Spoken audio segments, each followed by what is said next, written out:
Hello guys, അപ്പോൾ നമുക്ക് വൈകുന്നേരം കഴിക്കാൻ എന്താ നോക്കാം. വൈകുന്നേരം കഴിക്കാൻ നമ്മൾക്ക് കപ്പ വറുത്തത്. കപ്പ വറുത്തത്,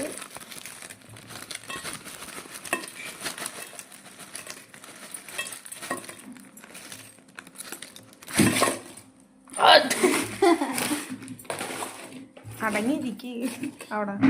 കപ്പ വറുത്തത് പിന്നെന്താണ്? അപ്പോൾ ഞങ്ങൾക്ക് പിന്നെ ചായ. ഇത് ചായയല്ല, കാപ്പിയാണേ. ബ്രൂ കാപ്പിയാണ്. പിന്നെ അതേ ചിന്നുമോളെ അവിടെ ഇരിക്കുന്നുണ്ട്.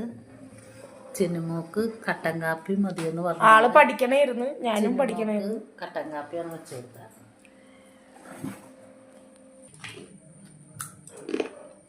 അപ്പൊ ഇന്ന് വൈകുന്നേരം ഇതാണ്. വീഡിയോ ഇഷ്ടപ്പെട്ടെങ്കിൽ ലൈക്ക് ചെയ്യുക, സപ്പോർട്ടൊക്കെ ചെയ്യണേ. വീഡിയോ നിർത്താനില്ല. പിന്നെ വൈകുന്നേരം കഴിക്കാൻ എന്താണെന്നും കൂടി കമന്റ് ചെയ്യണേ. Bye bye.